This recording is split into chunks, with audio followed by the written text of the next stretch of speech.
আসসালামু আলাইকুম সুপ্রিয় শিক্ষার্থীবৃন্দ। তো তোমরা যারা হচ্ছে গুচ্ছ বিশ্ববিদ্যালয়ের জন্য অনেকদিন থেকে পরিশ্রম করতেছো, তো আগামী 10 এপ্রিলে আমাদের গুচ্ছ বিশ্ববিদ্যালয়ের ভর্তি পরীক্ষা। অলরেডি কিন্তু বাণিজ্য ইউনিটের পরীক্ষাটা হয়ে গেছে। তো আমরা দেখতে পাচ্ছি যে শর্ট সিলেবাস থেকে বেশিরভাগ প্রশ্ন আসছে, ভুল থেকে খুব একটা আসে নাই এবং অনেক বেশি টাফ করে নাই। এখন এই ইউনিটের প্রশ্ন কেমন করবে এটা এই বাণিজ্য ইউনিটের প্রশ্ন দেখে আসলে তুমি আন্দাজ করতে পারবে না, বাট আমাদের বেশিরভাগ ক্ষেত্রেই মনে হচ্ছে যে অনেক টাফ করবে না। প্রশ্ন হচ্ছে অনেক টাফ করলে কম মার্কসের চান্স পাবা, তখন দেখবা 50, তারপর হচ্ছে 50-এর নিচেও চান্স হয়ে যেতে পারে। আবার মোটামুটি স্ট্যান্ডার্ড, গতবার কিন্তু প্রশ্ন স্ট্যান্ডার্ড বা ক্রিজই রাখছিল।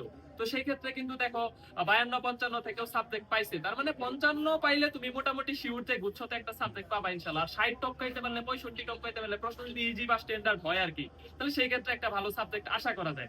এখন সামনের যে 12 দিন আছে এটা কিন্তু তোমার জন্য একটা চ্যালেঞ্জিং, মানে খুবই চ্যালেঞ্জিং।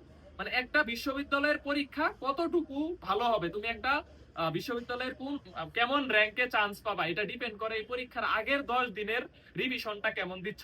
তুমি অনেক কিছু পড়ছো ভাই, তুমি যথেষ্ট পড়ছো, এটা মানার চেষ্টা করো যে অনেক ডেডিকেশন দিছো, অনেক কিছু পড়ছো। চান্স পাইতে এত কিছু লাগে না।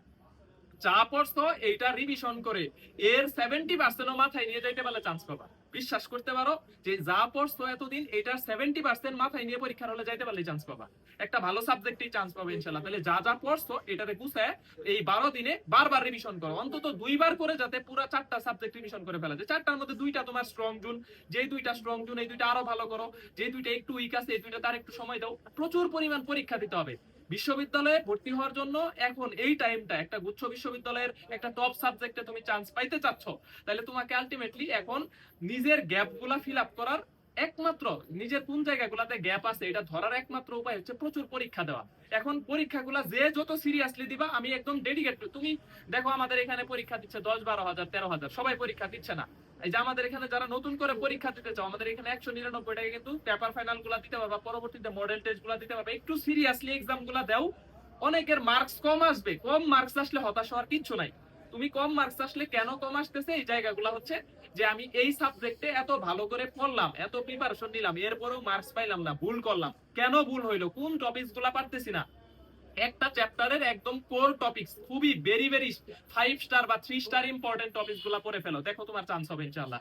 ভাই চান্স পাইতে ধরো জাস্ট 55টা মার্কস লাগে, 60টা এমসিকিউ তোমাকে কারেক্ট করে আসতে হবে। তো 60টা গুরুত্বপূর্ণ টপিকস যদি তোমার কমন পড়ে যায়, তাহলেই তো তুমি চান্স পাচ্ছ ইনশাল্লাহ। ধরো এমন প্রশ্ন হবে না যেখানে ধরো 50-60টা সব প্রশ্ন একদম বাইরে থেকে আসছে, আউট অফ সিলেবাস, একদম গুরুত্বপূর্ণ টপিক বাদ দিয়ে প্রশ্ন করতে পারবে না। গুরুত্বপূর্ণ গুলা ভালো করে পড়ো, দেখবা যে হচ্ছে অনেক প্রশ্ন কমন পেয়ে যাবে ইনশাল্লাহ। তাহলে প্রত্যেকটা চ্যাপ্টারের, প্রত্যেকটা সাবজেক্টের একদম কোর টপিকস গুলা বারবার রিভিশন করো, বারবার রিভিশন করো, বারবার রিভিশন করো, তুমি পারবা ইনশাল্লাহ ভাই। আর অনেক কিছু করছি ভুলে যাইতেছি ভাই, আমার মনে হচ্ছে আমার একটু ভয় কাজ করতেছে।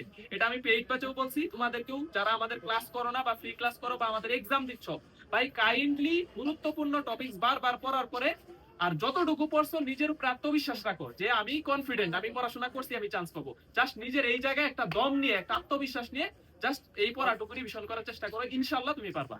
ঠিক আছে, একটা বিশ্ববিদ্যালয়ে চান্স পাওয়া অনেক কঠিন কিছু না, যা পড়ছো রিভিশন করে মাথায় নিয়ে পরীক্ষার হলে যাইতে পারলে চান্স পাবা।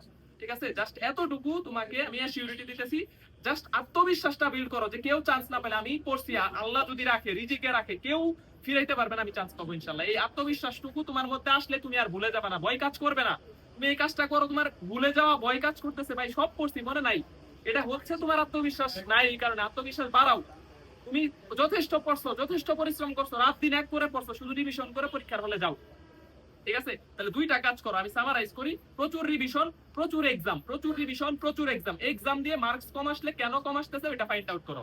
যেই 2টা সাবজেক্ট স্ট্রং আছে এই 2টা আরো স্ট্রং করো, যেইটাতে উইকনেস আছে এইটাতে আরেকটু বেশি সময় দেওয়ার চেষ্টা করো। 12 দিন ফোনে ধরো তোমার আলটিমেটলি অদরকারি কোনো কাজ সব স্কিপ করে ফেলো। 12টা দিন তুমি ভাগ করে নাও যে আমি ক্লাস টাইম, যদি কোনো ক্লাস করার থাকে অনলাইনে, ওই ক্লাস বা তার কোনো ফোন ইউজ করবে না। 12 দিন একদম 16 ঘন্টা করে রিভিশন করো, তুমি চান্স পাবে ইনশাল্লাহ। এই অ্যাডমিশন টেস্টের প্রত্যেকটা এক্সামের 10 দিন, আগের 10 দিন, আগের 12 দিন প্রচুর ইম্পর্টেন্ট ভাই, এটা আমি বুঝাইতে পারবো না। আমি নিজে বলতে পারবো, আমি 1 ঘন্টা 2 ঘন্টা করে পড়ছি, জবান থেকে বলতেছি। আমি অ্যাডমিশনে 1-2 ঘন্টার বেশি পড়ি নাই, কিন্তু পরীক্ষার আগের 10 দিন একদম জবান থেকে বলতেছি 16 থেকে 18 ঘন্টা পড়ছি।